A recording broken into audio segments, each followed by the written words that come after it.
Ah, o Vini colocou também. Tá bom. Por falta de link, não é. Vini, pode colocar lá no YouTube. Vamos, então, dar início, né?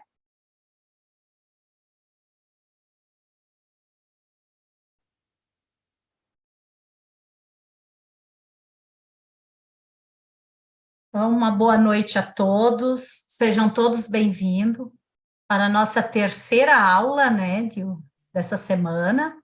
E hoje nós temos, né, a nossa convidada, a nossa administradora, né, que está aqui nos ajudando também nessa noite, nesse estudo, a Manuela Camila, ela que é professora, neuropsicoda, neuropsi, opa, que nome mais difícil, Neuropsicopedagoga. neuropedagogas, opa, saiu, terapeuta e mãe atípica, tá? Então, a palavra é toda tua. E também, né, quero dar uma boa noite ao pessoal lá do YouTube, vou colocar o link lá e o pessoal já pode ir também assinando a lista de presença, tá? Fica contigo, Manu. Boa noite, pessoal. Boa noite a todos. Né? Sejam todos bem-vindos. Muito feliz, né, de estar participando, de estar fazendo parte da organização também. Foi tudo preparado com muito carinho para vocês, né? Tudo começou lá com um grupo de estudo, né, Kátia? A gente está desde janeiro e fevereiro projetando. Em março tivemos o grupo de estudo sobre aromaterapia e autismo, mas não eram aulas, eram conteúdos para o pessoal ler. E aí a gente sentiu essa necessidade, vamos proporcionar várias profissionais falando sobre diversos assuntos. Quais assuntos? E ali a gente foi conversando com as profissionais e elas também foram sugerindo vários temas, né? E aí começamos na segunda-feira com o autocuidado, cuidando de quem cuida. Como é importante esse tema, né? Porque o nosso foco normalmente é para criança, é para adolescente, e a gente acaba não se cuidando. Vou falar um pouquinho disso hoje também, né? Na minha posição como mãe atípica. E falar sobre autismo e as comorbidades na terça-feira, né? Porque não é só o autismo, né? Às vezes pode estar associado a uma comorbidade, um outro diagnóstico. Que aí até hoje eu coloquei lá no grupo que eu falei um pouquinho. O John não tem apenas o diagnóstico de autismo, ele tem o TPS e ele tem também o TDAH, que foi diagnosticado agora na idade escolar. Mas eu vou estar falando ali durante a minha aula. E hoje eu vim falar para vocês, contar um pouquinho sobre a nossa experiência. Eu vou contar como que foi descobrir esse diagnóstico, né? Como que foi lidar com isso e de que forma que a aromaterapia entrou na nossa vida. Então, sejam todos bem-vindos. Eu vou abrir aqui a minha apresentação.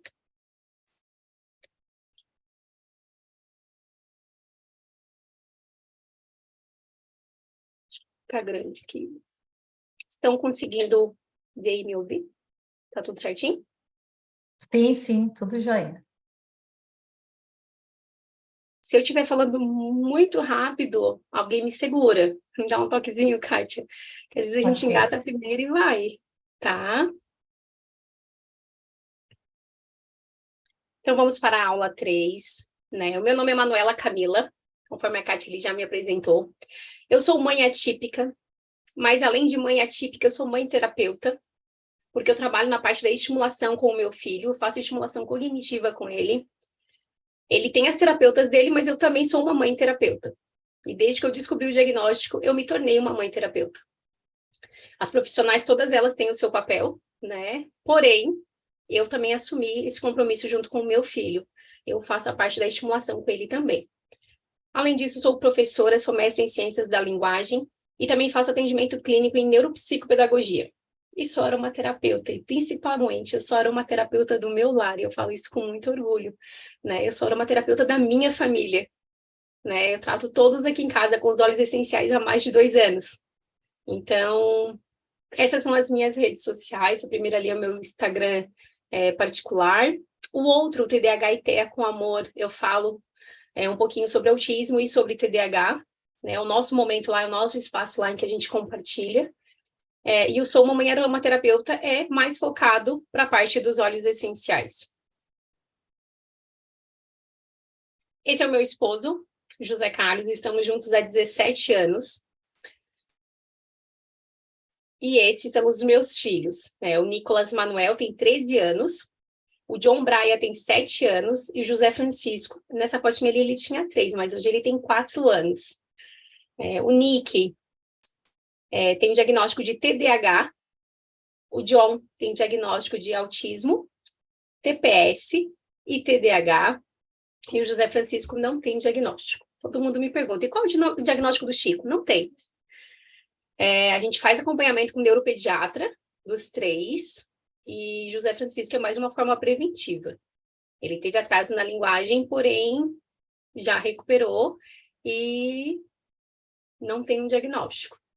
E foram eles que me deram o título de mãe.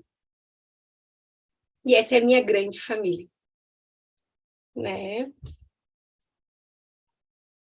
Então vamos lá. Eu gosto sempre de começar a minha aula falando um pouquinho sobre o TDAH, né? Mas no aula é sobre autismo. E agora tu vem falar sobre TDAH, como assim? Né? Mas eu gosto de falar porque foi aqui que eu me tornei mãe atípica. Foi aqui a minha primeira luta, vamos pensar assim, né? O Nicolas foi diagnosticado com TDAH com 8 anos de idade, só que até os 8 anos de idade, a gente não sabia o diagnóstico do Nick. E a escola tratava ele como um aluno problema. E não um aluno que tinha um problema. Né? Eu era chamada na direção o tempo todo, eles não sabiam lidar com o Nicolas. O Nicolas não parava sentado na cadeira, ele era muito hiperativo. E eu chegava para a escola e falava, o que eu faço? Quem eu procuro? Qual profissional? Mãe, isso é falta de limite. É vocês que não estão impondo limite. Eu disse, não, falta de limite não é. E aí começa a nossa primeira luta, né? Tentar investigar. E eu fui sozinha, eu fui atrás, comecei a buscar, procuramos uma neuropsicóloga, ela fez os testes no Nicolas, e aí saiu o diagnóstico, que o Nicolas é TDAH. Ele tem problema nos 3 níveis de concentração. Então, tinha um nome, era TDAH, e aí começa a minha primeira luta de estudar para tentar entender de que forma que eu posso ajudar o Nick. Como que eu posso ajudar ele? Como que a escola pode ajudar? Porém, até o 5º ano, o Nicolas foi muito rotulado. Foi quando a gente trocou ele de escola, hoje ele está no 8º ano, e ele veio sem rótulo nenhum. Lá da outra escola, não deixei trazer esses rótulos, né? E hoje o Nicolas tem um bom desempenho na escola, tem um autocontrole muito legal, está aprendendo a lidar com o TDAH, que é o mais importante, nós como pais, e eles também, se auto-perceber, né? O Nick já consegue.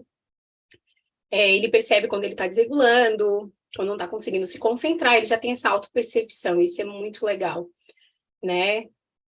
Aceitar o diagnóstico, a gente nunca deixou o Nick se vitimizar, isso é por causa do TDAH, nunca deixamos, né? A gente tem que aprender a lidar com isso, né? E nós pais precisamos aprender a lidar com isso. Precisamos entender como assim, né? O Nicolas, se eu der vários comandos para ele, ele não vai pegar todos. Eu preciso dar de forma fragmentada. Como assim, Manu? Me explica melhor, vou dar um exemplo, né? Se eu der 2 comandos para ele junto, ele vai vir às vezes com o primeiro ou com o segundo, ou ele vai voltar e me perguntar, o que que tu pediu mesmo, mãe? Eu chego assim, Nick, vai lá atrás e pega um balde e o prendedor. Foram 2 comandos. Pega o balde e o prendedor. Mas eu dei 2 comandos sem esperar o processamento dele. Aí ele vai lá atrás e ele vai voltar ou com o balde ou com o prendedor, ou ele vai voltar e me questionar, mãe, o que que tu pediu mesmo? Por quê? Porque às vezes ele não estava focado no que eu estava pedindo, ele estava focado em outra coisa, e isso faz parte dele. Né? Então são coisinhas assim que nós, como pais, como professores, precisamos aprender a lidar. E às vezes o professor pega e vai lá e faz uma prova com um enunciado enorme. O TDAH, ele começou a ler começo do enunciado. Quando ele chegou no final, o que que o professor quer? nessa questão, o que ele quer nessa questão? Não sei, não entendi. Na verdade, porque ele, às vezes, ele se desconcentrou no meio da questão. Então, nós, como professores, precisamos também ter esse olhar diferenciado, né? Ah, mas ele é tão inteligente. Mas, às vezes, questões simples de adaptação podem ajudar muito o aluno. Então, vamos lá. Tem tipos do TDAH. Tem o tipo desatento, né? Que mais é a questão da desatenção, lentificação e os esquecimentos. E tem o tipo hiperativo, que é aquele que é mais agitado, tem impulsividade, sempre muito conectado, muito ligado. E tem o tipo combinado, que é o tipo desatento e hiperativo. O Nick é do tipo combinado, ele tem tudo junto e misturado. Ele tanto tem a parte da desatenção quanto a parte da hiperatividade. E eu gosto de trazer o iceberg do TDAH, né? Porque quando a gente fala em TDAH, as pessoas pensam sempre na desatenção, na impulsividade e na hiperatividade. Mas embaixo do iceberg, aquilo que ninguém vê, né? Às vezes está pesando muito naquela criança. Muito. O que é? Às vezes sofre de baixa autoestima, porque não conseguiu, às vezes, se alfabetizar na mesma idade que os amigos, né? Aquele aluno, mas ele está muito irritado, ele anda muito agitado, e às vezes a criança está sofrendo, né? Ele tem, às vezes, pode ou não ter atrasos no desenvolvimento, ser uma criança mais inflexível, de se desregular emocionalmente, né? Falar sem pensar as coisas, que entra aí a questão da impulsividade, né? Entre outras questões que estão ali embaixo, que aquela criança tem que aprender a lidar com tudo isso que as pessoas não vejam, né? Para eles, TDAH é hiperativo, é elétrico, ou não presta atenção. Mas vamos falar sobre o TEA, transtorno do espectro autista. Quando a gente estava fechando o diagnóstico do Nicolas, né, nós começamos a investigar o diagnóstico do John, né, a possibilidade, eu não sabia, novamente, eu não sabia o nome, né, o que era que o John tinha. Várias coisas a gente pensava, porque a gente chamava o John pelo nome, John, John, e o John não atendia. Então, a primeira coisa que eu pensei eu acho que o John tem problema auditivo. E aí a gente começa aí o processo de investigação, e aí a gente faz todos os testes. Não é audição. E aí a gente continua investigando. Foi quando o John, quando ele tinha 2 anos, até os 2 anos eu questionava o pediatra, né? É normal o John não falar nenhuma palavra? E o pediatra, sim, é normal, meninos atrasam. Não, gente, não é normal, tem que investigar, tá? É normal quando as pessoas vão lá em casa e o John se esconde? É normal, mãe, ele é tímido. Não é normal. E aí são várias coisas que até os 2 anos o médico falava para nós que era normal, né? A gente às vezes questionava a escola, algumas questões, o choro excessivo do John, o John chorava muito até os 2 anos. Ele é uma criança que não gostava de ficar na escola, ele era muito inflexível para mudança de rotina, várias outras coisas que a gente foi percebendo depois no processo de investigação do diagnóstico, né? Com 2 anos o John ficou internado, ele passou por 4 cirurgias, e a fisioterapeuta olhou para mim e falou assim, mãe, eu acho que o John é autista. Eu disse, autista? Não, acho que não. Ela me se investiga, mãe. E a gente saiu do hospital, e a gente, logo depois que ele se recuperou ali da perninha, a gente começou a investigar. E eu fui na consulta com a neuropediatra, e a neuropediatra falou para mim, mãe, possivelmente, 99% de chance dele ser autista, mas eu não posso fechar o diagnóstico. Eu preciso que tu passe por uma equipe multidisciplinar, eu preciso que tu passe por uma fono, por uma TO, por uma psicóloga, para fazer essa investigação. E aí aí começa o processo de investigação com as profissionais para fechar o diagnóstico do John. O diagnóstico do John fechou com 2 anos e 10 meses. E aí eu vou contar para vocês um pouquinho depois, eu vou passando aqui, senão eu começo a falar. O que seria o transtorno do espectro autista? É um distúrbio do neurodesenvolvimento caracterizada por desenvolvimento atípico, manifestações comportamentais, déficit na comunicação e linguagem, na interação social, padrões de comportamento repetitivos e estereotipados, podendo apresentar um repertório restrito de interesses e atividades. Sinais de alerta do neurodesenvolvimento da criança podem ser percebidos nos primeiros meses de vida. Quando o John tinha 6 meses, durante a amamentação, eu estava dando mamar para ele, ele não queria o meu contato visual. Ele não queria que eu olhasse para ele. Eu dei mamar até os 2 anos, com o rosto virado para o lado, porque ele não queria ter essa interação comigo. E isso me angustiava muito, muito, porque havia dado mamar para o Nicolas por 3 anos, e dar mamar para o John, e ele não querer esse contato, me deixava angustiada. E eu falava para o José Carlos, meu esposo, olha, ele quer mamar, mas ele não me quer. Era muito angustiante para mim. Então, assim, lá com 6 meses eu já havia percebido isso, né? Porém, o diagnóstico normalmente sai por volta dos 2, 3 anos. Mas até os 2, 3 anos eu comentava com o médico, né, essas minhas angústias. A identificação de atrasos no desenvolvimento do diagnóstico, o diagnóstico oportuno do TEA, encaminhamento para intervenções comportamentais e apoio educacional na idade mais precoce possível, pode levar aos melhores resultados a longo prazo, considerando a neuroplasticidade cerebral. Ressalta-se que o tratamento oportuno com estimulação precoce deve ser preconizado em qualquer caso de suspeita de TEA ou desenvolvimento atípico da criança, independente da confirmação diagnóstica. Então, vamos lá, com 2 anos houve a suspeita de diagnóstico de autismo do John. Foi fechar com 2 anos e 10 meses. Se eu não tivesse começado a estimulação precoce, eu comecei quando ele tinha 2 anos, quando a médica olhou para mim e falou assim, possivelmente ele é autista, eu já comecei a estimulação precoce com o John. Independente se ele tinha diagnóstico fechado ou não. E é o que eu falo para todos os pais. Independente se fechou ou não o diagnóstico, não espera fechar para estimular. Porque às vezes pode levar meses, anos, e a neuroplasticidade da criança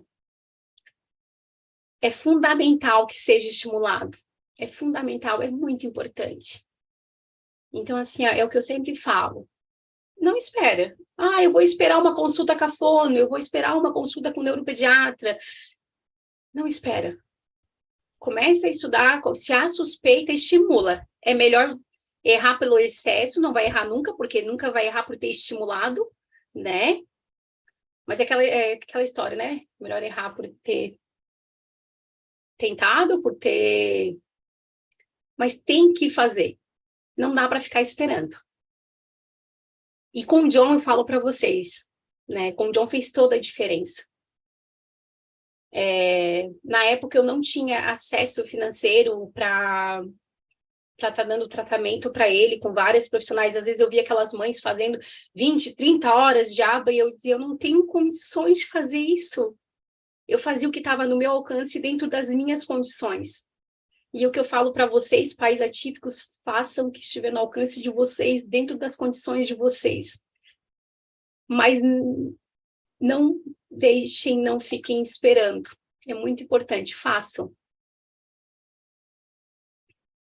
Aqui eu trago alguns sinais de autismo, né? Brinca ou usa os brinquedos de forma incomum. No caso do John, ele virava os carrinhos e girava a rodinha, né? Normalmente a criança, de forma convencional, vai brincar assim com o carrinho, né?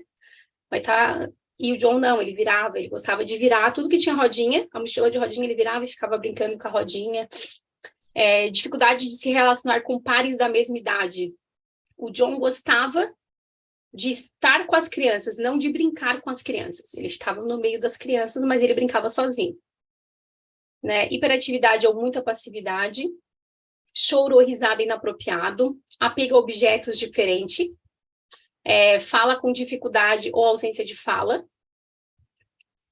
sensibilidade a alguns sons, dificuldade em lidar com alteração de rotina e falta de consciência de perigo. São apenas alguns, né? Alguns sinais que vão te dar um alerta, mas sempre procura um profissional para estar investigando, para estar... E aí os níveis do TEA, né? Pode ser dividido em leve, moderado e severo. O John foi diagnosticado com autismo moderado, nível 2. E hoje, depois de toda a estimulação, ele se encontra no leve. Mas não devemos nos limitar aos níveis. Eu, como mãe, eu ficava muito angustiada e eu ficava perguntando, né, para a médica, para a neuropediatra dele, qual é o nível do John? Leve, moderado, severo? Ela olhou para mim e falou assim, ó, mãe, ele é autista. Independente do nível, estimula. Independente se hoje ele se encontra no leve, a estimulação cognitiva continua. Não dá para acomodar. E durante todo o nosso trajeto de estimulação, o John teve várias regressões. E eu chegava assim e falava para a psicóloga, e agora, o que eu faço? E ela assim, começa do zero. Lembra como a gente começou lá? Começa de novo. Desde o começo. E às vezes são vários recomeços durante todo o processo de estimulação. Às vezes o John beirava ali entre leve e moderado, principalmente na pandemia, ficou sem terapia, era tudo feito em casa.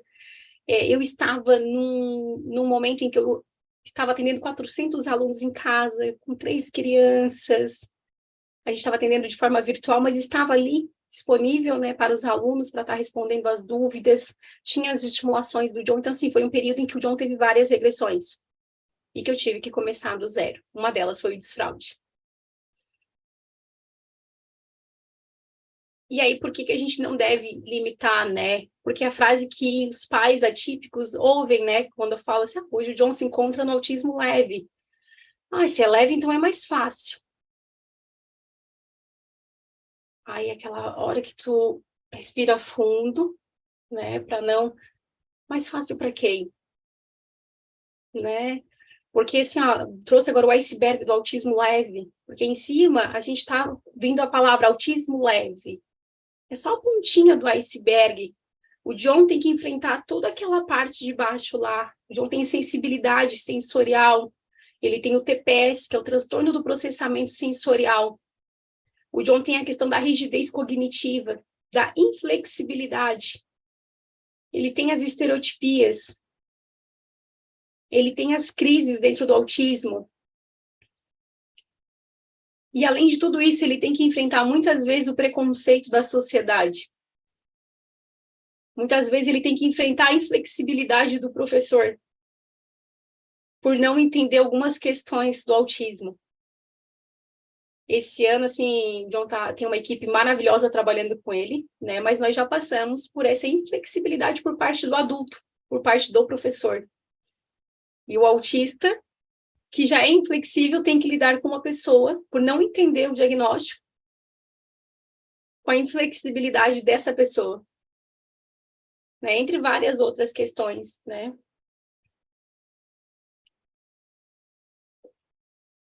Eu vou passar um vídeo agora para vocês. Ô, Kátia, eu preciso ver se o áudio do vídeo tá bom, ou se eu preciso aumentar aqui. Tá, solta aí para ver. Tá, esse vídeo a gente fez quando a gente estava investigando o diagnóstico do John, né? Então, a psicóloga provocava algumas situações, orientando a gente, né? Para a gente fazer e filmar, para a gente poder estar avaliando, porque a criança muda de um ambiente para outro. No consultório fechado, a criança é de uma forma, na escola de outra, em casa de outra. Então, ela foi feito vídeos na escola, foram feitos vídeos em casa e no próprio consultório, né? Então, vou rodar bem rapidinho o vídeo. John? John? Cadê o bebê?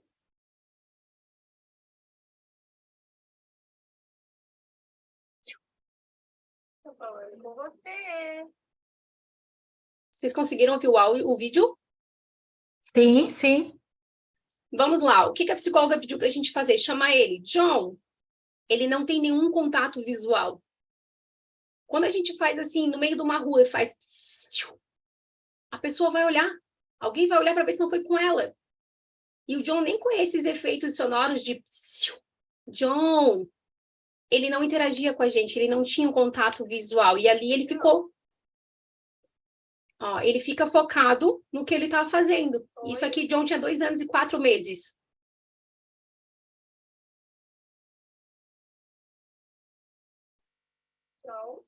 Nós não tínhamos ainda conexão com o John.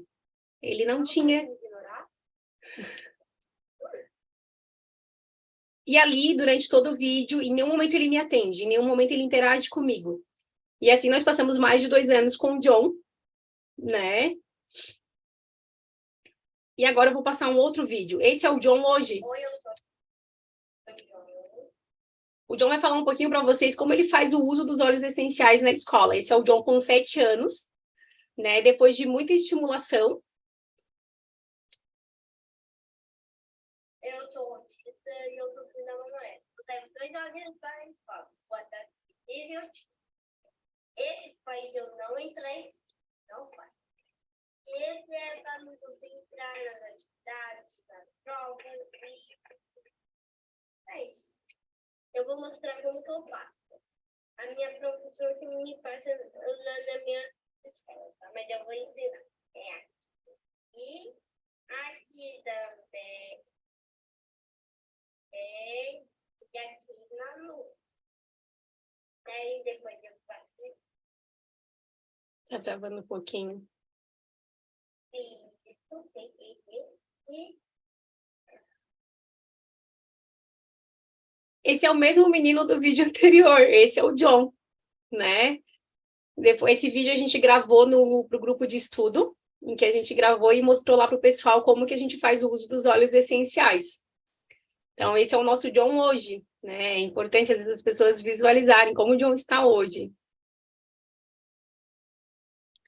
E antes de falar sobre os desafios da maternidade atípica, eu vou contar uma história bem rapidinha para vocês, tá?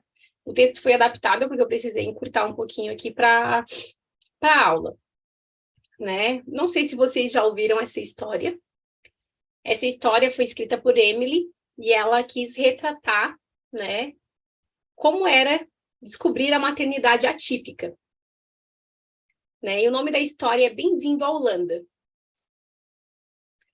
Vou ler bem rapidinho para vocês, tá? Porque o meu próximo tema tem relação um pouquinho com essa história, que reflete um pouquinho essa questão da história. Ter um bebê é como planejar uma fabulosa viagem de férias para a Itália.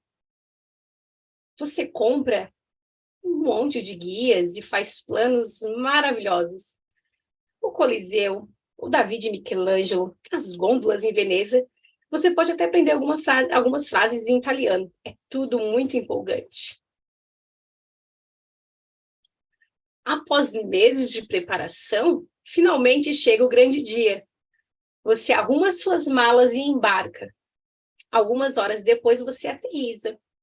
O comissário de bordo chega e diz: Bem-vindo à Holanda. Holanda? O que quer dizer com Holanda? Eu escolhi Itália. Eu deveria estar agora na Itália. Toda a minha vida eu sonhei em conhecer a Itália. Mas houve uma mudança de plano no voo. Eles aterrissaram na Holanda e é lá que você deve ficar. A coisa mais importante é que eles não te levaram a um lugar ruim. É apenas um lugar diferente. Logo, você vai ter que sair e comprar novos guias. Deve aprender uma nova linguagem. E você irá encontrar todo um novo grupo de pessoas que nunca encontrou antes. É apenas um lugar diferente. Mas após um tempo, você pode respirar fundo e olhar ao redor, começar a notar que a Holanda tem moinhos de vento, tem tulipas. A Holanda é muito linda também. Mas todos que você conhece estão ocupados indo e vindo da Itália. Estão sempre contando sobre o tempo maravilhoso que passaram lá. E por toda a sua vida você dirá: sim, era onde eu deveria estar. Era tudo o que eu havia planejado. E a dor que isso causa é grande, porque a perda desse sonho é uma perda extremamente significativa. Porém, se você passar a sua vida toda remoendo o fato de não ter chegado à Itália, nunca estará livre para apreciar as coisas belas e muito especiais sobre a Holanda.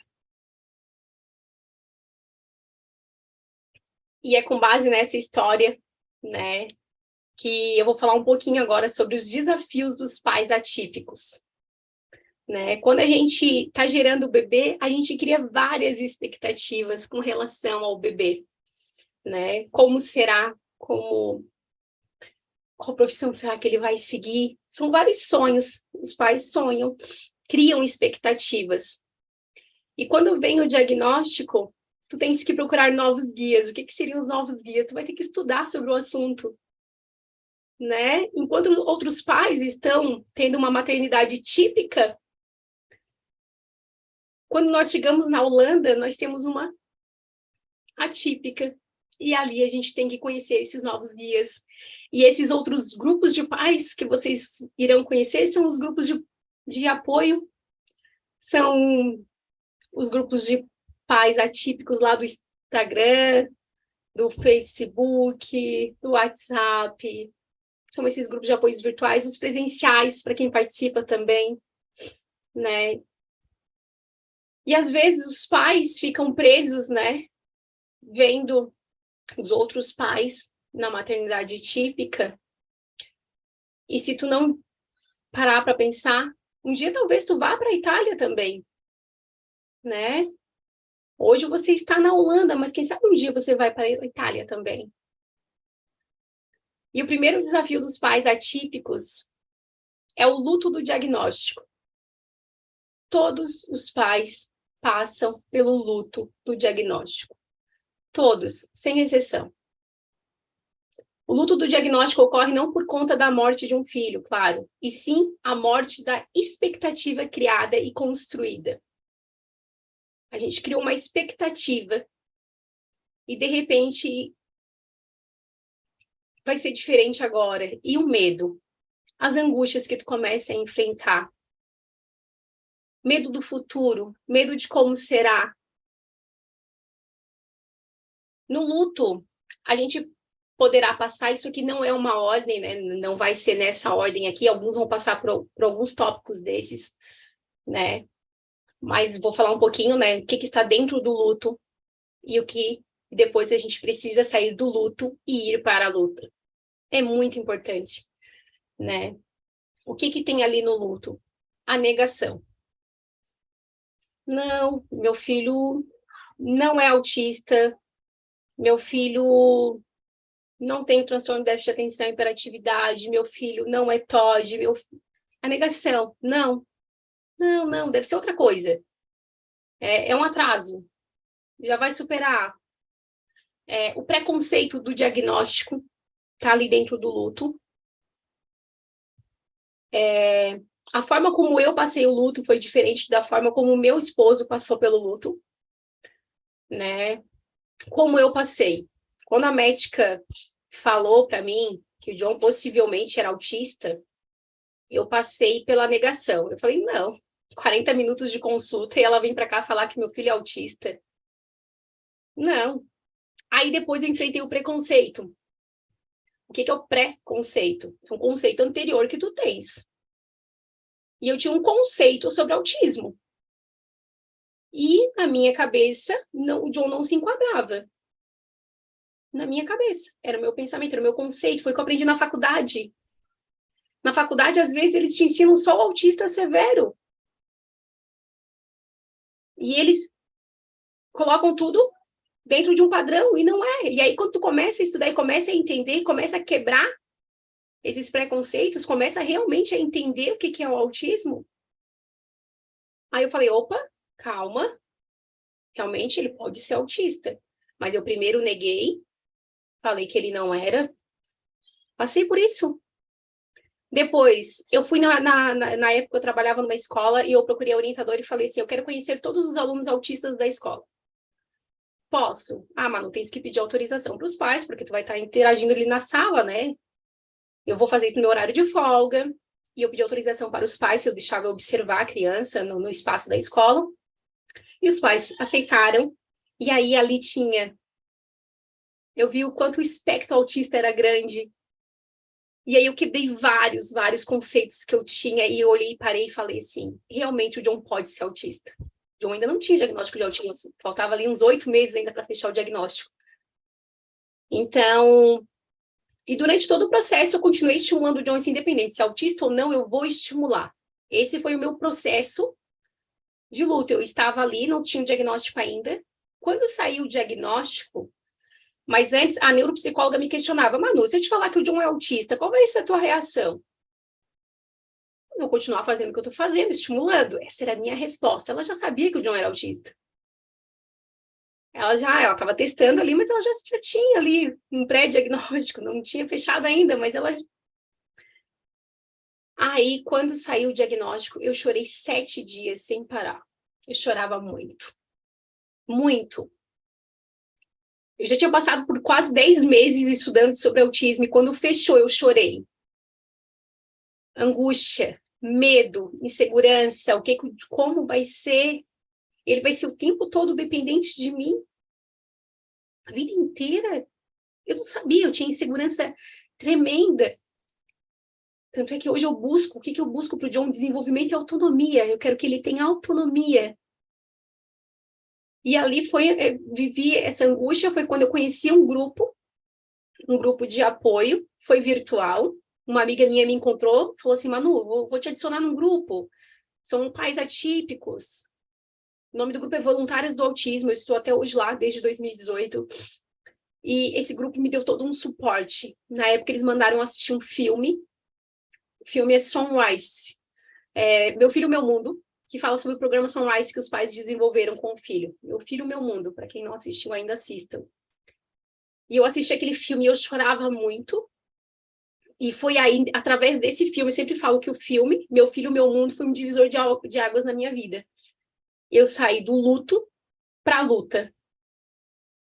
Eu consegui sair desse luto, dessa angústia, desse medo, e falei, eu preciso acreditar no potencial do meu filho. Eu preciso acreditar que ele vai se desenvolver. Então, eu saí do luto para a luta. E o que seria a luta? Estudar. Os pais atípicos precisam estudar muito, muito, para poder entender, para poder ajudar, para poder instruir muitas vezes a escola. Aceitação, aceitar o diagnóstico é muito importante, porque quando o pai e a mãe não aceitam o diagnóstico, quem está perdendo é o filho, é a criança que não vai se desenvolver, porque o pai que não aceita não vai lutar, ele não vai em busca do desenvolvimento da criança, ele não vai em busca de terapia, então ele precisa aceitar o diagnóstico. Estimulação. Não dependam só das terapeutas. Estimulem em casa também. Confiem, acreditem no filho de vocês. Acredita no potencial que eles têm. Porque se você, pai, mãe atípico, não acreditar, quem vai? Se você, pai, mãe, não lutar por seu filho, quem vai? Eles precisam de vocês, então a gente precisa acreditar e lutar. Autonomia. Busquem a autonomia das crianças. E façam tudo com muita felicidade, vão em busca dessa felicidade.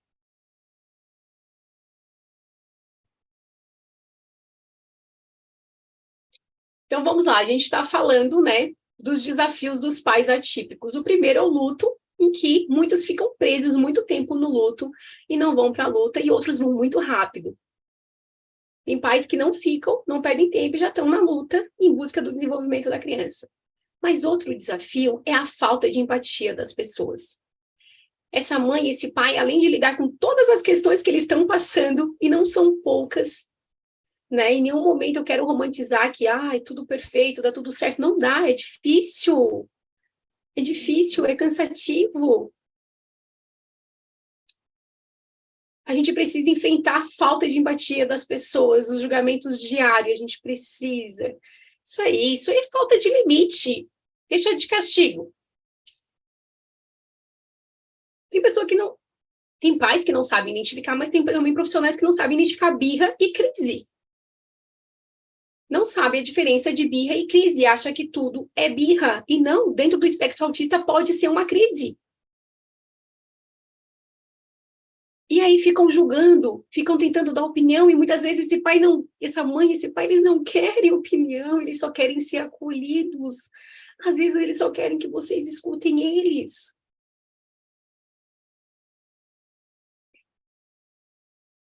Terapias. Precisamos levar nossos filhos para as terapias. Isso é cansativo. É muito cansativo. Só quem passa por isso sabe o quanto é. E o mais difícil não é levar para a terapia, é achar os profissionais que vão se conectar com a criança, que realmente vão te ensinar. Porque uma coisa que eu sempre tive em mente, o John passa 40 minutos numa terapia com a fono. Os outros 7 dias da semana, ele está na escola e ele está comigo. Se essa profissional não me ensinar a trabalhar com ele os outros 7 dias, quanto tempo ele vai levar para se desenvolver? Então, assim, achar profissionais que ensinem os pais o desenvolvimento das crianças, não só a fono, a psicóloga, a neuropsicopedagoga, a psicopedagoga. Tem que ensinar os pais. É fundamental. Porque tem que ter em mente que se passa de 40 a 1 hora dentro da sessão, o restante ele está em outros ambientes. Tem que ser profissionais que acreditem no desenvolvimento da criança. E eu gosto de contar uma história que ela é bem recente, ela é do ano passado. Eu adoro contar essa história para vocês refletirem, que assim, às vezes vocês olham o John bem desenvolvido e pensam assim, não, deu tudo certo, encontrou as profissionais. Gente, eu troquei muito de profissional até encontrar as profissionais certas.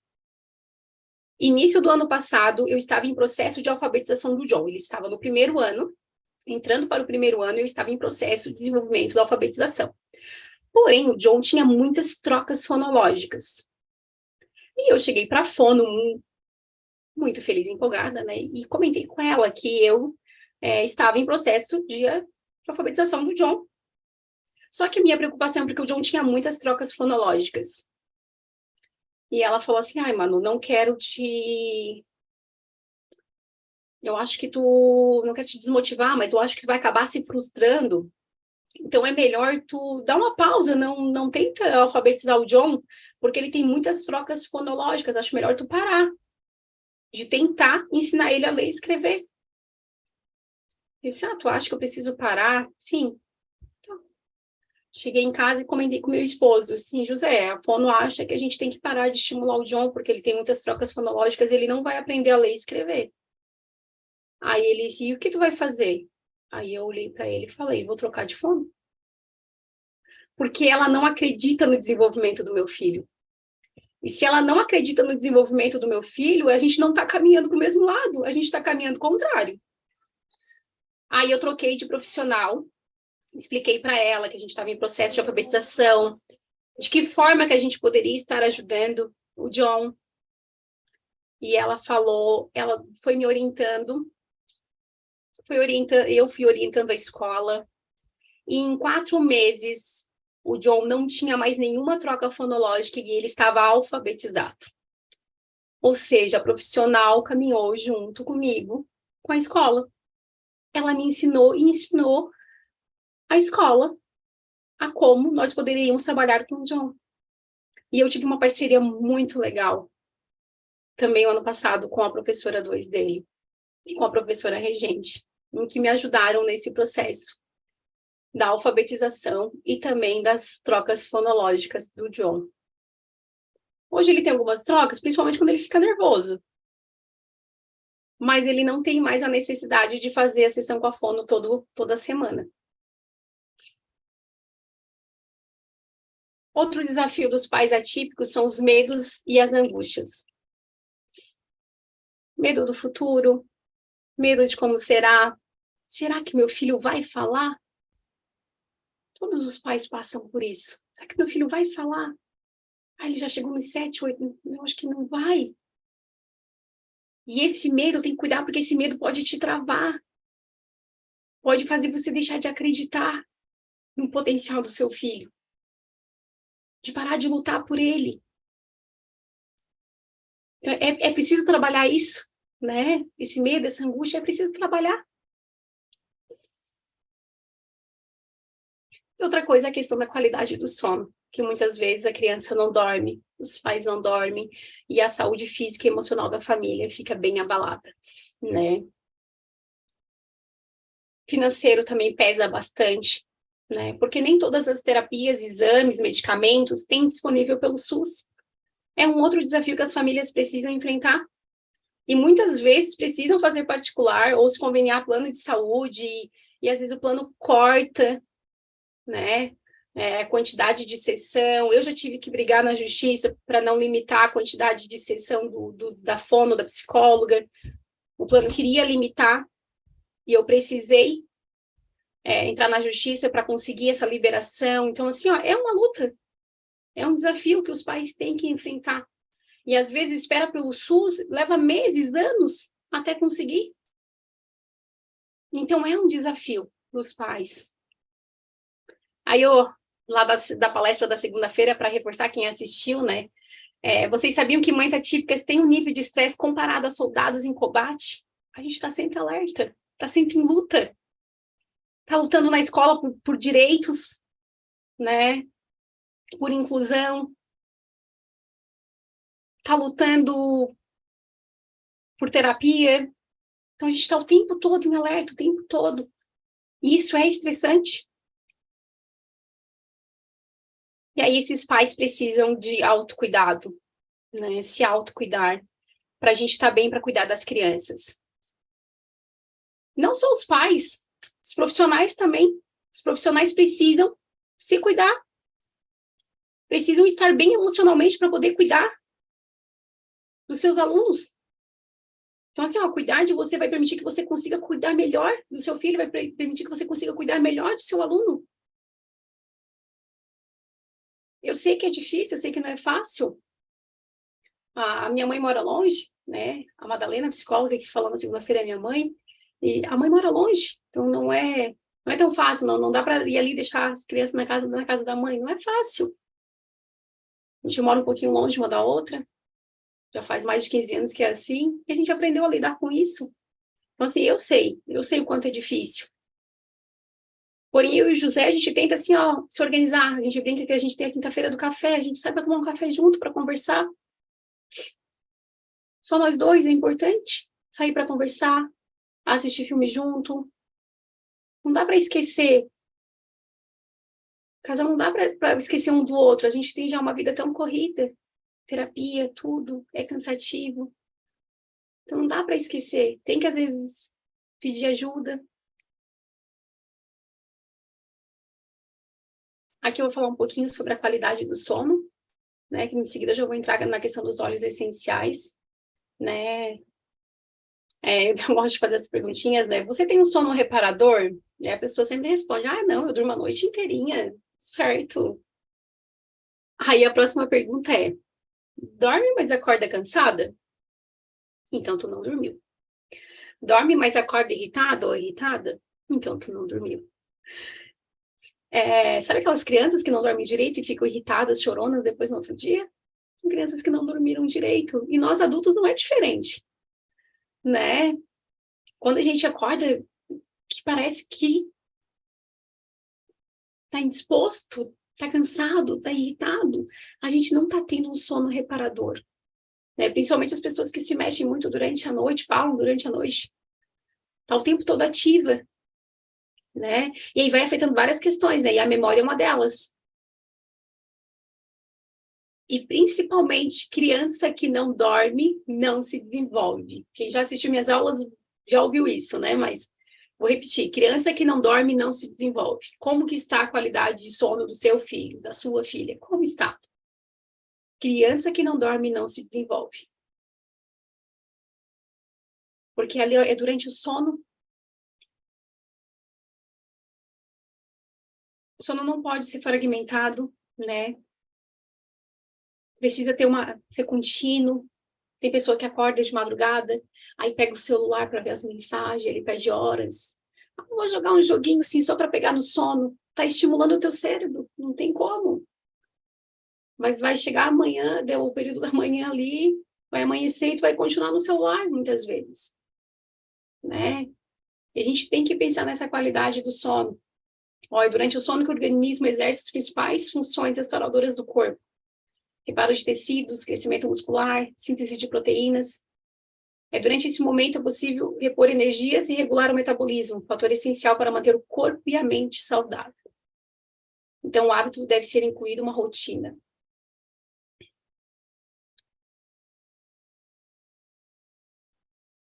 Deixa eu passar aqui. Então, assim, para adultos são necessários de 7 a 8 horas de sono.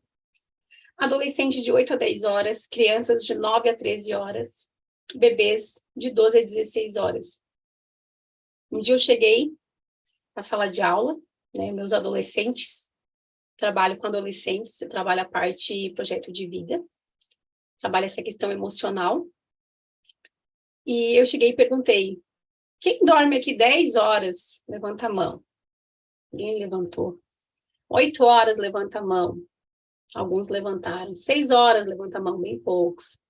4 horas, a maioria. Eu disse, gente, eu nem vou baixar para 2 horas, porque eu vou levar vocês para orientação agora. Ah, eu vou, porque 2 horas de sono, sendo que vocês estudam o dia inteiro.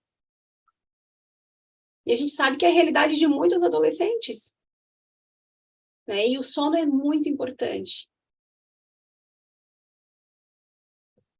Por que tu falou de sono e agora tu vai falar de aromaterapia? Porque foi por causa disso que eu conheci a aromaterapia.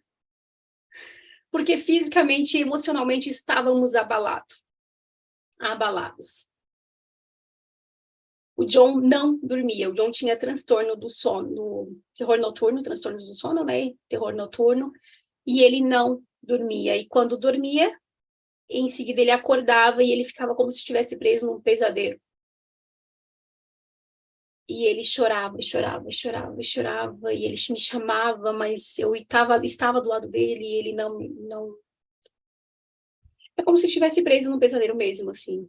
E era um choro, só que ele não dormia e ninguém mais dormia lá em casa. E eu ligava para a neuropediatra e disse, o que eu faço? Né? Ela assim, Manu, tem que aumentar a dose do medicamento. O John tomava medicamento, o John tomava risperidona para regular a questão do sono. E não estava ajudando. Mas a risperidona causava efeitos colaterais. Ele tomava mais 2 medicamentos por causa dos efeitos colaterais que a risperidona causava. E ele, o objetivo do remédio qual é? Sempre quando eu pergunto para os pais, né? Ah, dá algum medicamento para o filho? Sim. Com qual finalidade? É importante cada pai e cada mãe saber a finalidade do uso do medicamento. Eu não sou contra o uso de medicamento, eu acho que se é necessário, tem que tomar. Deixar bem claro isso, a gente vai falar sobre aromaterapia, a gente vai falar sobre o uso dos óleos essenciais, mas é importante deixar isso bem claro, né? Se a pessoa precisa tomar remédio, ela tem que tomar. Pronto, ponto final. Mas é importante saber para que está sendo tomado. Então tá, o John tomava risperidona para a questão do sono, para ajudar no sono. Estava ajudando? Não. E o John começou a desenvolver ansiedade. E ele tinha que tomar um outro medicamento por causa da ansiedade que estava sendo causada pela risperidona. E esse outro medicamento causava um efeito colateral que ele tinha que tomar outro medicamento. Eram 3 medicamentos. E qual era o objetivo? Dormir. Estava dormindo? Não. Ninguém estava. Nós revezávamos para ver quem ia dormir menos. Porque amanhã tu trabalha o dia inteiro, então deixa que eu fique acordada com ele. E ali foi. E a mãe estava vendo o meu cansaço físico e mental, e a minha mãe me ligava, a mãe mora longe, a mãe me ligava assim, Manu, eu estou usando os óleos essenciais. Estuda sobre os óleos essenciais? Tá, mãe, pode deixar, eu vou estudar. Não estudei. E aí, ela assim, Manu, pesquisa sobre os óleos essenciais. Ela sabia que tudo que eu fazia com os meninos, eu estudava. Eu só ia fazer com os meninos se eu estudasse. Se eu lesse, se eu entendesse. E aí, sim, eu ia... Aí ela chegou um dia lá em casa. Ela chegou lá em casa. E ela chegou lá em casa com um kit de apresentação. E ela chegou assim, Manu, eu quero que tu use o óleo essencial com o John. Pô, mãe, nós já tentamos de tudo, mãe. Tu acha que o óleo essencial vai resolver? Eu fui a pessoa mais descrente quando alguém pergunta para mim assim, ó, tu acha que a óleo essencial resolve? Na época, há 2 anos, e agora nem sei quantos meses, mas já está dando quase 3 anos de óleo essencial, eu pensei que não ia funcionar. Isso aí não vai funcionar, já tentei de tudo. Natural ainda. Não. A mãe falou assim, usa.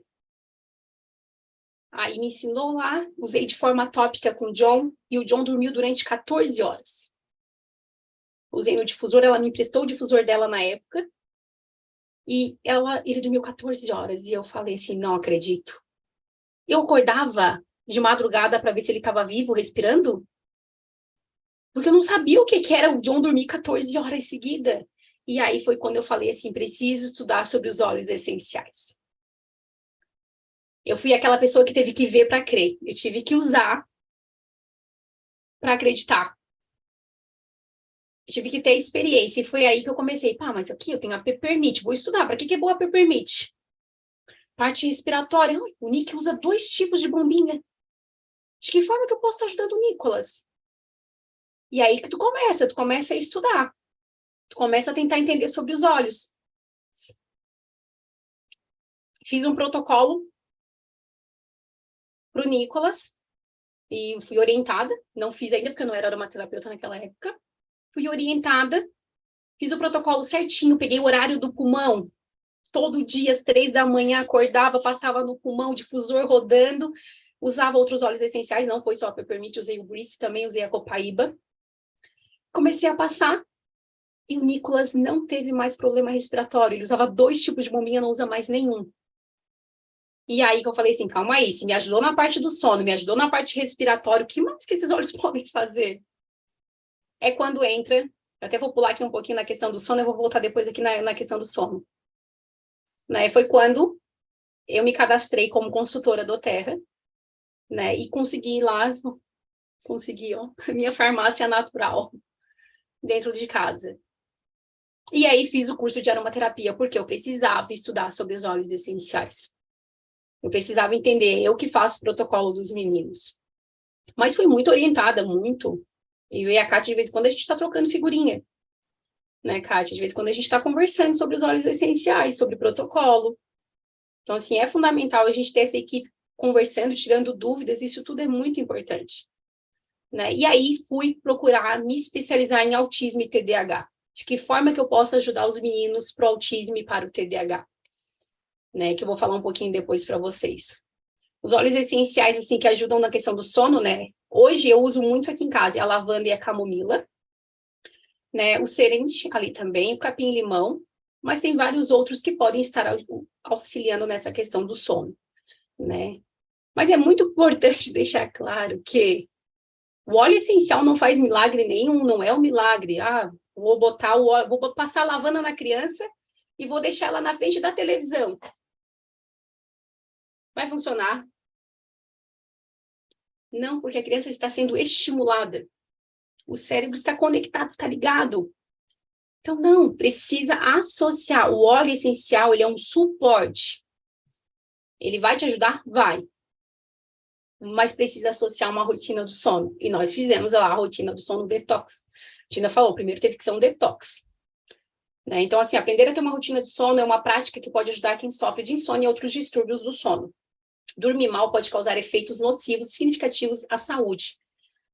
Pode desenvolver obesidade, diabetes, dificuldade de aprendizagem, dificuldade de retenção de memória, mau humor e muito mais. Tem muita criança que pode ser diagnosticada, às vezes, como hiperativo, e às vezes é porque não dorme direito, tá? Tem que ver como é que tá o soninho dessa criança. Não tô falando que todos os casos é isso, não. Tem que ver como é que tá a regulação do sono dessa criança. A rotina do sono inclui horário, né? Vamos colocar qual vai ser o nosso horário. Depende muito da logística da família. Se a mãe trabalha até às 8, não tem como eu falar que a rotina do sono tem que começar às 7. Porque às vezes essa mãe ainda não está em casa. Então, tudo depende muito da logística da família. Mas tem que estabelecer um horário. Partir o horário. A partir das 9 horas, a gente vai se organizar para dormir. Né? Então, 2 horas antes, já pensa que tem que ter uma alimentação leve. Iluminação, gente. Se deixar a luz acesa, o cérebro da criança fica ligado. As crianças gostam muito de fazer meditação guiada. Pesquisem no YouTube, meditação guiada para crianças. As crianças adoram, relaxa o corpo. Né? A aromaterapia entra aí como suporte, né? Evitar os cochilos durante o dia, principalmente para quem tem insônia. Praticar exercícios durante o dia. Evitar café e bebidas estimulantes. Evitar telas antes de dormir. E evite atividades estimulantes. A gente vai lá brincar na sala com as crianças para dar uma canseira. A única pessoa que cansa somos nós. Criança fica estimulada, fica elétrica. Eles ficam com muito mais energia. Quem é que cansa? Os adultos. Então, essa história de fazer atividade para ver se eles cansam, cansam. Tá? E a questão da tela. Muito importante, é desligar. Não dá para ficar dormindo vendo desenho. O cérebro da criança fica ligado.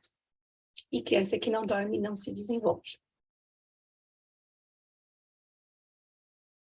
A Kátia vai falar sobre os olhos na sexta-feira, né, sobre os olhos do autismo, mas eu vou entrar com algumas questões, mas não vou falar de olho hoje, tá?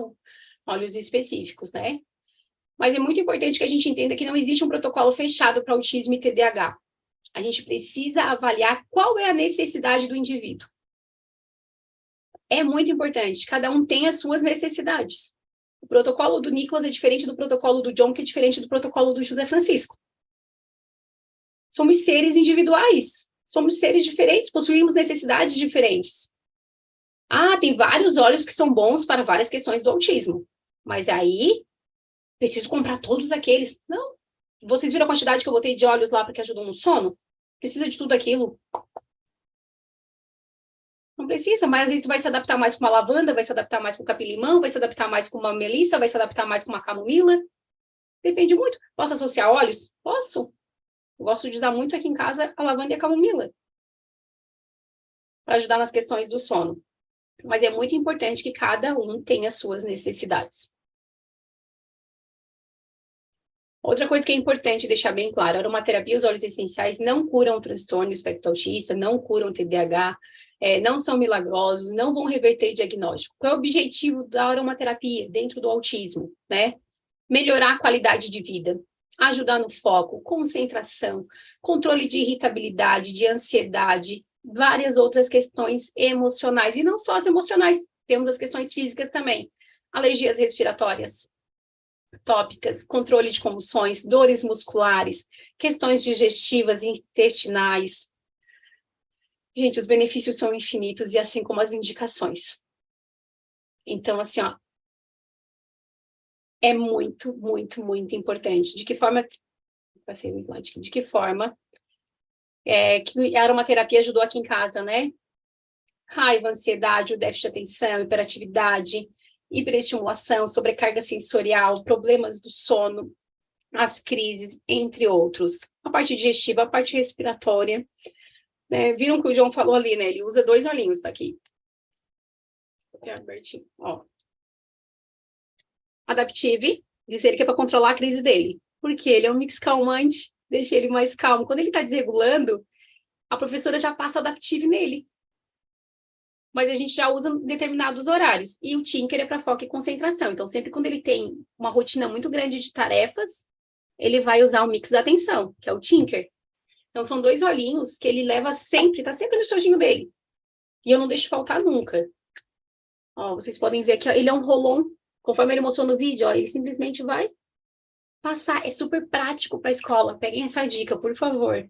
Torne a vida das professoras fáceis. Né? O rolão, já pensou se eu falo para a professora, professora, é uma colher de sopa de óleo de coco, pinga 2 gotinhas de óleo essencial do lavanda, 2 do balance, passa no pulso, nas costas. Dá muito trabalho para o professor, ele não vai querer fazer, ele não vai fazer. Então, assim, tem os prontos da doTERRA, tem os que a gente comprou a linha da doTERRA e a gente mesmo monta. O meu é o que monto.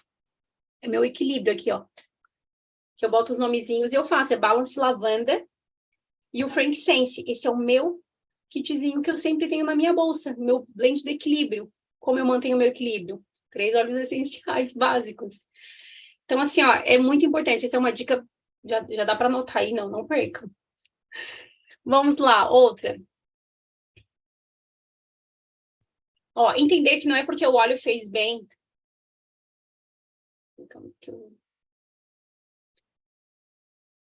voltei. Então, vendo a apresentação aqui, saiu tudo da tela, agora voltou. Ó, entender que não é porque o óleo fez bem para aquele autista que fará para o meu. Somos seres particulares, os autistas mais ainda, então é preciso avaliar vários pontos. E quem é que vai te ajudar? Procure um aromaterapeuta e um consultor bem-estar. Procure alguém que entende sobre isso para poder orientar vocês. Muito importante falar com os médicos que acompanham o seu filho, né? Quando eu comecei a usar os óleos essenciais, que o John começou a dormir, eu procurei a neuropediatra dele e falei, estou usando os óleos essenciais. E ela falou assim, Manu, então a gente vai começar a realizar o desmame dos medicamentos. Eu não tirei medicamento sozinha, não se tira medicamento sozinha. Muito importante, não tira. Ninguém tá mandando tirar medicamento nenhum. Eu levei 6 meses para tirar o medicamento do John. 6 meses para realizar o desmame total. Então, assim, ó, não tira medicamento, usa associado, né? E o médico é que vai te orientar. É ele que vai dizer, não, pode reduzir a dose. A gente vai reduzindo até que a gente percebe que não é mais o medicamento que fez diferença. Tá? Então, assim, ó, por que tem que fazer acompanhamento, né, com um profissional que entende sobre os óleos essenciais? Porque óleo essencial tem contraindicação. Por exemplo, caso de epilepsia, pressão alta, tem contraindicação. O profissional tem que te orientar. Pode ter interação medicamentosa, né? Quem faz uso do canabidiol, eu já vou falar, não pode indicar a copaíba. Ou é um ou é outro. A Kátia vai falar na sexta-feira, né? Não pode misturar os dois. Ah, não, então não vou usar canabidiol, vou usar copaíba. Opa, copaíba também tem a questão do CBD, tá? Então, assim, a interação de medicamentos, então é importante a gente observar isso e ser orientado. Então, é preciso passar orientação de dosagem, não vai poder usar de qualquer forma, formas de uso, quais os óleos são mais indicados. Então, assim, ó, precisa de orientação. Ah, vou sair agora, vou lá comprar tudo. Tem que ter orientação, né? Quantidade de gotinhas, de que forma que eu vou usar. Entender que os óleos não são milagrosos novamente, né? Eles trazem sim benefícios, mas cada ser humano irá reagir de uma forma. Nesse caso, é preciso entender também que não é do dia para a noite que os resultados surgirão. Vai ter que ser um uso contínuo, né? Uns vão ser mais rápido, outros não, né? A aromaterapia, teve alguém que me perguntou e eu respondi lá no privado. A aromaterapia não é para ser usada só quando você precisa. Ela é um preventivo e também de várias situações. Então, não é para usar só quando filho não está bem. É para ser usado todos os dias, mesmo quando ele não está em crise. Por quê? Tem que ser feito um acompanhamento. Aí a pessoa perguntou assim, posso usar o óleo essencial só quando eu quero? Daí eu respondi bem assim, depende. Porque depende. Cada caso é um caso, cada orientação é uma orientação. Ah, tive dor de cabeça hoje, mas nunca mais tive, foi só hoje. Ah, tá, vou usar uma Peppermint, a dor de cabeça passou. Vou usar Peppermint agora toda hora? Não preciso. Tenho enxaqueca frequente. Opa, vou fazer um protocolo, vou fazer um blendzinho, vou estar usando ali 1, 2 vezes ao dia, de forma preventiva, vou fazer um tratamento, vou ser orientada. Conseguiram entender? Eu adoro dar o exemplo de dor de cabeça, tem gente que... Dor no estômago, quase nunca tenho. Ah, vou lá tomar uns Zengest. Ah, não, eu tenho um problema no meu estômago, preciso fazer um tratamento, e aí vou fazer um tratamento orientado por um aromaterapeuta. Tá? É muito importante isso, não é? A criança tá com crise. Ah, vou usar só na hora da crise. Não, às vezes vai ter que fazer um tratamento de uso contínuo ali, até realmente estar controlada a situação. Aí vai diminuindo as doses, vai diminuindo a frequência. Se antes estava usando 4 vezes ao dia, vem para 3, 2, 1 vez ao dia, tá? É preciso avaliar o autista como um todo. Tudo faz parte para que possamos indicar os óleos essenciais que mais ajudarão de acordo com a necessidade. Alguns vão ter problema digestivo, outros não vão ter. Alguns vão ter seletividade alimentar, outros não vão ter. Consegue entender? Cada um tem as suas necessidades. Uns são mais hiperativos, outros não. Alguns têm mais dificuldade de concentração, outros não têm. Então, assim, ó, cada um é único e vai depender da necessidade dele.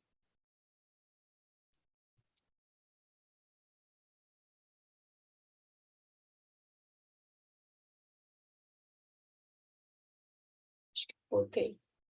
Ah, tá. Quando me pergunto qual óleo essencial utilizar para autismo e TDAH, é aquela coisa, cada pessoa é única, E vamos olhar esse indivíduo como um todo, né? Suas necessidades individuais. Consigo fazer, Manu, um tratamento com um óleo essencial só? Muito difícil, não tem como. Não tem como, é um todo. Não tem como um óleo essencial ajuda, tem vários benefícios, mas eu não consigo fazer um protocolo de tratamento com apenas um óleo essencial. Não tem como. Tá? Mas existem óleos essenciais para apoiar a saúde e bem-estar da pessoa atípica. E aqui eu gosto de trabalhar os pilares do bem-estar no autismo, né? Eu estou passando aqui para baixo porque a minha tela ela só some. Então vamos lá, vamos começar lá na parte da digestão, né? Como é que é a parte digestiva desse autista? Ah, não, tranquilo, tá tudo certinho. Mas é muito importante que a gente faça a desparasitação, né? Seja com óleos essenciais, seja com medicamento. Alguns autistas têm o hábito de morder objetos, né? Às vezes morder o dedo, morder um objeto. E às vezes pega esse objeto em cima da mesa e pode ter sujeira, e aí é necessário fazer a parte da desparasitação. Alguns autistas têm a parte da alergia alimentar, nem todos, mas alguns têm. Então, assim, é muito importante essa parte, esse controle da parte digestiva. O intestino é nosso segundo cérebro. Estudem sobre a conexão intestino-cérebro. O intestino tem que estar funcionando. Muitas vezes, esse autista tem seletividade alimentar, e isso vai influenciar todo na flora do intestino. Amanhã nós vamos falar sobre nutrição e autismo, tá? E é muito importante, estudem sobre isso. Conexão intestino-cérebro, botem lá no Google, estudem a parte da alimentação, o quanto a alimentação influencia, né? O quanto a alimentação influencia na questão do TDAH, na questão da hiperatividade, a questão do açúcar, gente, a questão do glúten. Estudem, é só o que eu falo, estudem. Não vou dar aula hoje sobre isso, né? Então, tem que ver essa parte digestiva. Parte do sono, dificuldade para dormir ou tem um sono reparador? Né? A questão emocional, né? Identificar as questões emocionais. O óleo essencial, ele vai vir como suporte. Os terapeutas, a escola, a família, todo mundo tá trabalhando junto, né? O óleo essencial, ele é um suporte. Né? A parte das toxinas, realizar a desintoxicação. Muitas vezes esse autista toma vários medicamentos, então precisa fazer esse detox também, né? Comportamentos e desenvolvimento, tem que identificar o que causou esse comportamento. Ah, mas tem óleo essencial que vai mudar o comportamento? Não, gente, não tem óleo essencial. O comportamento a gente tem que trabalhar com os profissionais. O óleo essencial, ele vai entrar como suporte, tá? Vamos lá, estou num ambiente, numa sala de aula em que tem muito barulho, muito ruído. Vai adiantar eu medicar, mesmo que eu use medicamento? Vou medicar meu aluno para ele. Se ele tem sensibilidade auditiva, ele vai ficar desregulado. Se ele tem sensibilidade auditiva, ele vai ficar desregulado. Daí, não tem óleo essencial, nem medicamento que vá auxiliar esse autista. É muito importante em que seja observado o ambiente, né? Se o aluno não ser tirado daquilo que está causando a desregulação, que está causando isso nele, não tem medicamento que vá resolver, não tem óleo essencial que vai resolver. O óleo é um suporte.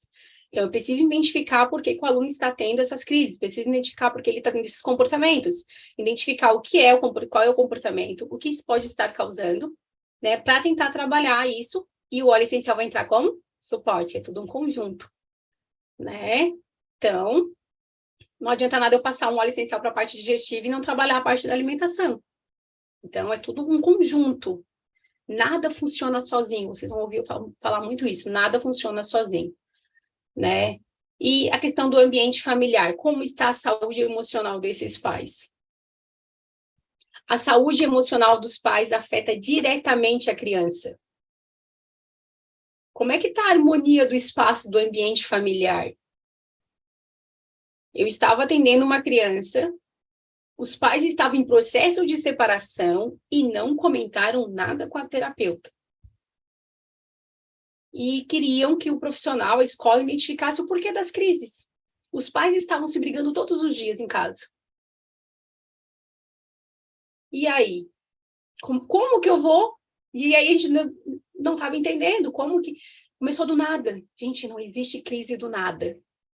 Teve alguma coisa que causou. A gente precisa identificar. E eu sei que é difícil, nem sempre é fácil identificar o que pode estar causando a crise. Nesse caso, a família ali omitiu. Quando a gente descobriu, opa, os pais estão separando, estão brigando, e está afetando o emocional da criança. Ela estava ficando irritada, estava agredindo na escola, coisa que nunca tinha feito, porque ele estava nervoso com toda a situação que ele estava presenciando.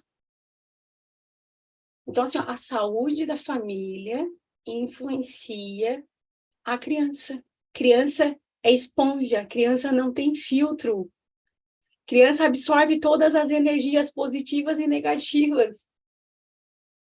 Se vocês não estão bem, a criança está absorvendo isso. Por que que a gente... Nossa primeira aula foi autocuidado. Por quê? Por causa disso. Porque o comportamento da criança pode ser influenciado. Se os pais não estão bem, como é que ele vai cuidar dessa criança? A criança sente, a criança tem uma sensibilidade, ela sente quando os pais não estão bem. E isso vai influenciar o comportamento dela. Então, assim, é muito importante, um dos pilares, por isso que ele está ali nos pilares, a gente precisa ver como é que está o ambiente dessa família, como essa família está.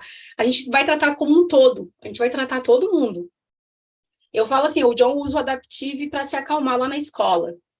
Ele não acalma só ele, aromaterapia, ele acalma todo mundo que está ao redor. Todo mundo está inalando Adaptive junto. Então, assim, é muito importante trabalhar como um todo. Tá? E ver cada questãozinha assim. E lembrar, o óleo essencial é um suporte. Precisa fazer as terapias, precisa continuar estimulando, precisa, por exemplo, a questão do sono. O óleo essencial vai ajudar? Vai, desde que tu faça uma rotina de sono associada. Então, assim, é tudo um conjunto.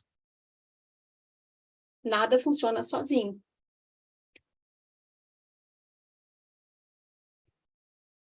E para finalizar, o diagnóstico não define quem o meu filho é ou será. O diagnóstico serve apenas para que eu possa conhecê-lo e ajudá-lo. O diagnóstico não define quem o filho de vocês é e nem quem o filho de vocês será. Lembrem sempre disso. É um nome, vocês precisam entender, precisam estudar. Para quê? Para ajudar ele no desenvolvimento. E é isso, finalizei. Não tenho nem coragem de olhar que hora é. 1h20, né? É cedo, é cedo. Isso, normalmente eu passo um pouquinho. Finalizamos, gente. Não consegui ver o chat de vocês. Deixa eu finalizar aqui a apresentação. Eu estava aqui respondendo no YouTube e aqui tá, Manu. A gente não esqueçam de assinar a lista de presença. Quem não assinou. Isso. Aqui, acho que parei a apresentação. Mas, Manu, a gente não se cansa. Eu, por mim, eu ficava aqui mais umas 2 horas. Mas foi tão bom, foi tão gostoso, assim, ó, que a gente não vê a hora passar, né? Mas, mesmo assim, a gente vai deixar uns 10 minutinhos para quem quiser fazer pergunta, né? Aproveita aí a Manu, vamos aproveitar ela para tirar algumas dúvidas. Teve umas perguntas, Manu, perguntando aonde faz o curso de aromaterapia, tá? Eu coloquei lá, pode me chamar no privado ou pode te chamar, né? Que a gente dá toda a orientação para o pessoal que quer conhecer um pouco mais e saber, tá? Eu me cadastrei na Doterra e se cadastrando, né, Kátia, com o kit essencial do lar, ganhei o curso também de aromaterapia, né? Eu fiz o curso da Balança Feitosa. Eu não paguei um curso, eu fiz o curso que eu ganhei da... A gente ganha esse curso. A gente ganha um curso, gente, maravilhoso. A gente ganha. Muito material, muita informação. E além de ganhar o curso, ganha um grupo de apoio também que a gente tem, né?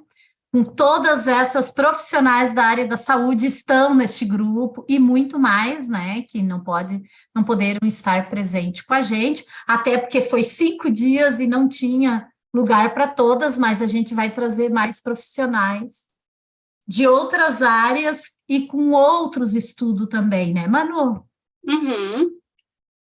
Se alguém tiver perguntinha, pode abrir aí, se quiser fazer pergunta, pode fazer, pode abrir ou pode botar no chat, tá? Como vocês preferirem.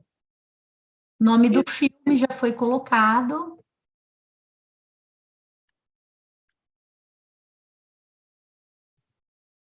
Posso perguntar? Fique à vontade, Georgina. Em primeiro lugar, eu também não me canso de ouvir a Manu, né? Eu sou daquelas que eu desci na Itália, neste caso. Mas a gente, na vida toda, a gente vive descendo em outro lugar, né? A gente sempre tem muitas... a reflexão da Malu, ela leva a gente para várias outras situações. E eu queria perguntar para a Manu o seguinte, eu ouço bastante a Manu, eu aprendo muito com a Manu, me interesso, porque a gente sabe que tem muitos casos, então a gente, para poder também estar ajudando, né? Eu ouvi em algum lugar, eu não sei onde, mas eu ouvi alguém dizer que quando se tem um filho autista, acaba tendo que investigar os pais, né? Acaba indo para esse caminho. Eu gostaria de fazer mais uma pergunta, daí se a Manu puder, né? Se der tempo.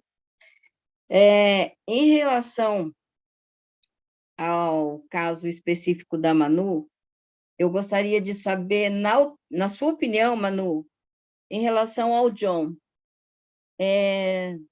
você é uma pessoa especial, né? Com toda certeza, você foi escolhida para cuidar dessas crianças, não tenho a menor dúvida disso.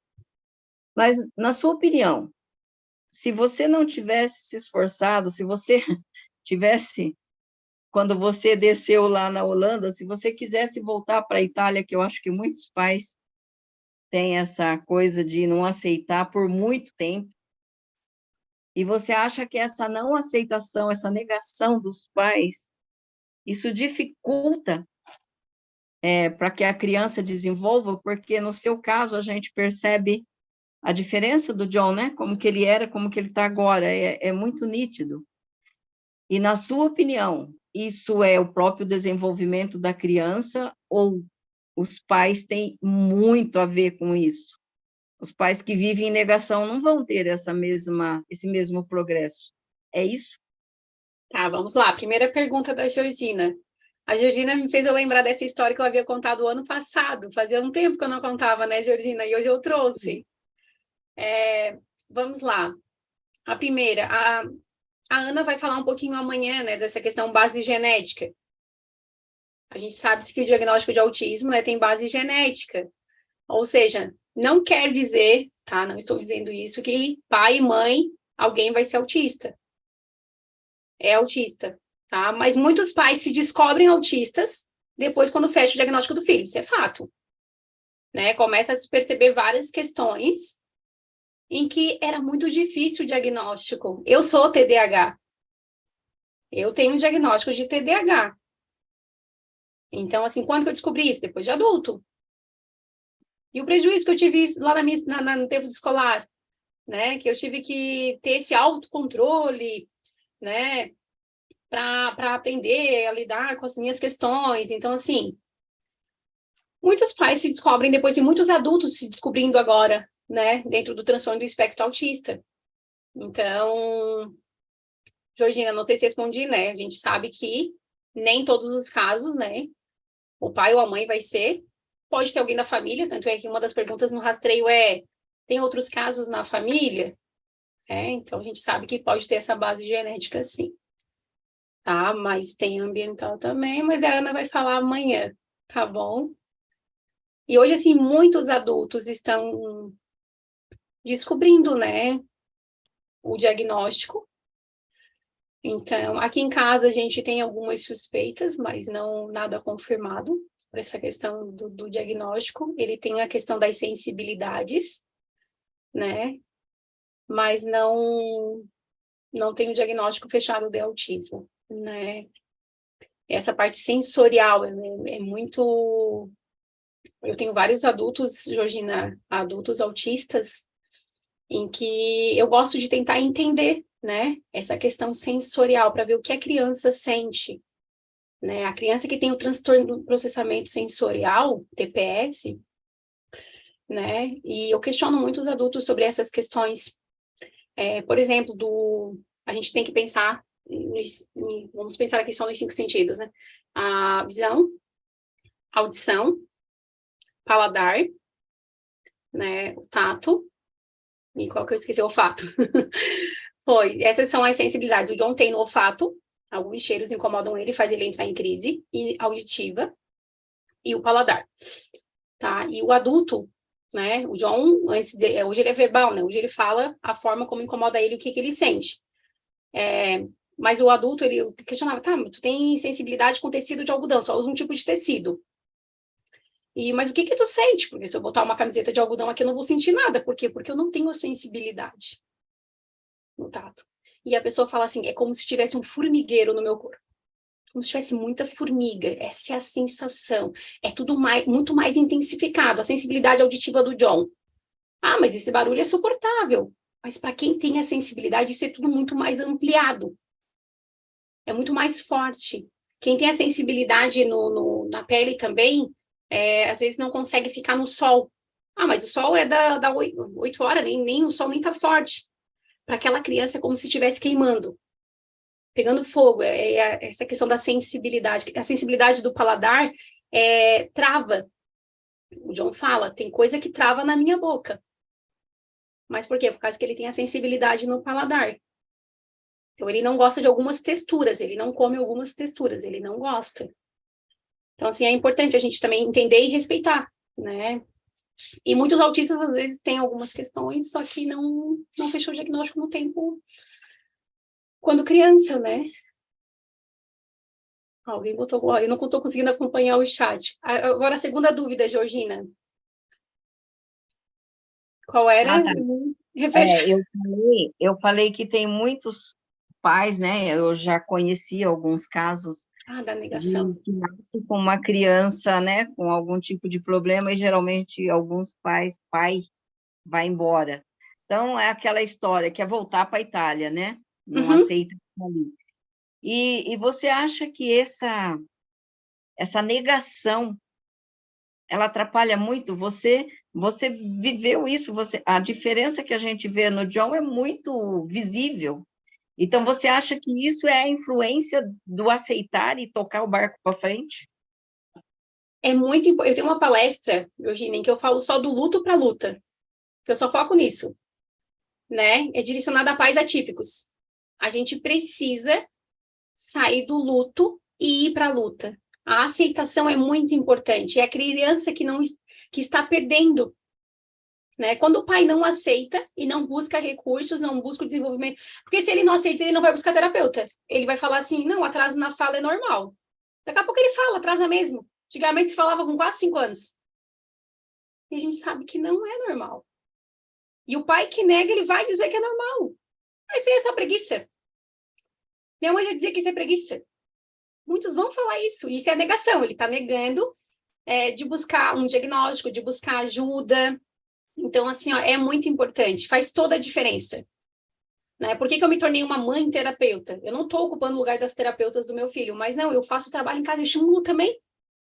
E isso faz toda a diferença. Os pais precisam ter isso em mente, que se eu for lá e deixar o meu filho fazendo lá as sessões de 40 minutos e eu não continuar estimulando em casa e não orientar a escola, o meu filho não vai se desenvolver. Tem que pegar junto. O ano passado, se eu não tivesse pegado junto com a escola, junto com a fono, em 4 meses, o John estaria até hoje fazendo fono. Por quê? Se eu tivesse deixado só uma vez na semana, 40 minutos, e não tivesse toda a estimulação, então, assim, a estimulação precoce, a estimulação em casa, familiar, faz toda a diferença. Os profissionais precisam estar o quê? Orientando. O trabalho profissional é muito importante. Né? Eu corro, às vezes, para a psicóloga, ligo para ela e mesmo assim, ó, por quê? Às vezes eu preciso de orientação também, e agora? Preciso pensar. E não é por falta de conhecimento, às vezes é pensar diferente, e às vezes você vai lá e conversa com a profissional, ela te dá uma ideia. Ah, realmente, vou fazer dessa forma. O que eu gosto de fazer quando eu estou nas escolas, né, observando?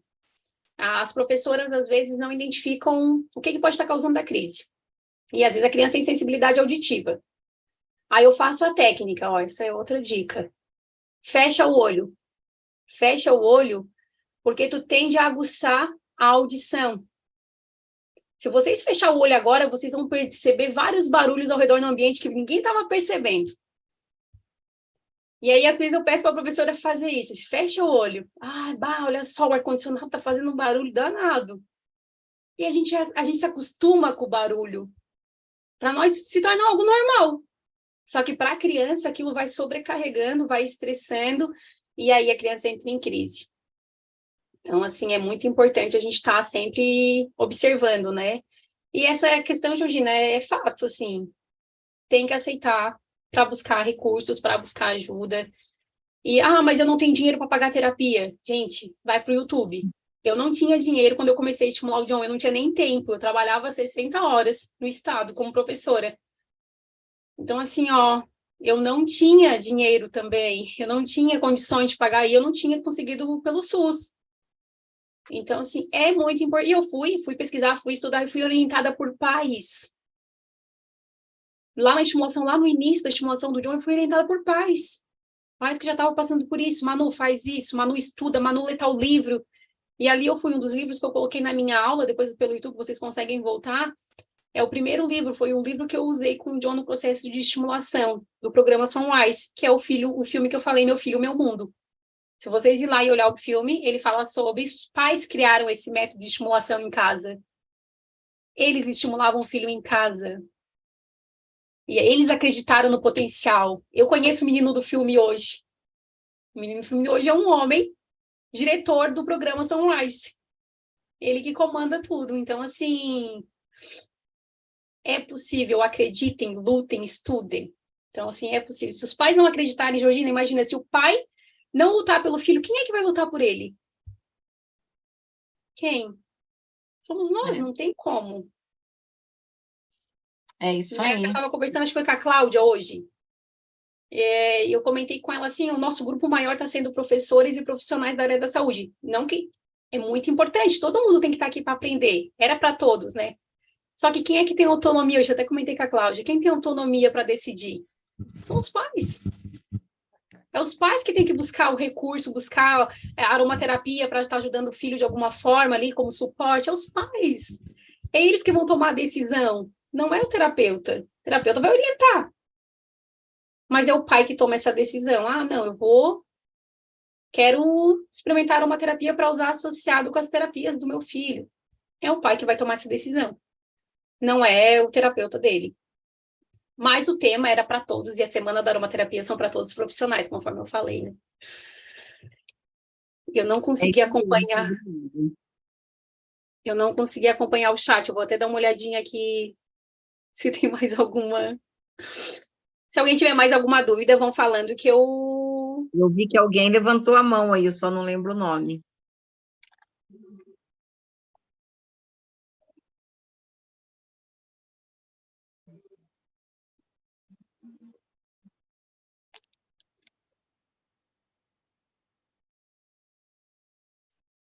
O filme já colocaram ali, né? Já percebi. Ali já está tudo ok, Manu. Estou tentando responder aqui no YouTube. Tá? Eu acho que não tem mais nenhuma pergunta, tá? Já são 9h39, tá tão gostoso. Tem que parar, né? Porque se deixar, a gente vai embora. Então, gente, é isso, né? A aula de hoje. Gratidão, Manu, estava muito boa, nossa, muito esclarecimento, sem palavras, né? Sem palavras, e nada melhor do que uma mãe atípica para falar tudo isso, né? A convivência junto, né? É muito importante e a experiência. A gente está aqui, a gente entra, claro, com outras experiências, com óleo, com algo assim, mas o que a Manu vive é exatamente isso, né? Então, muito obrigada, gratidão.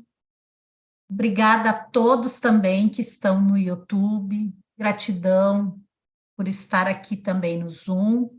E já quero deixar o convite para a nossa quarta aula amanhã, né? Amanhã será a doutora Ana América, tá? Ela que é médica, tá? Médica e mestra em nutrição. Então, amanhã ela vai falar um pouco da nutrição, tá?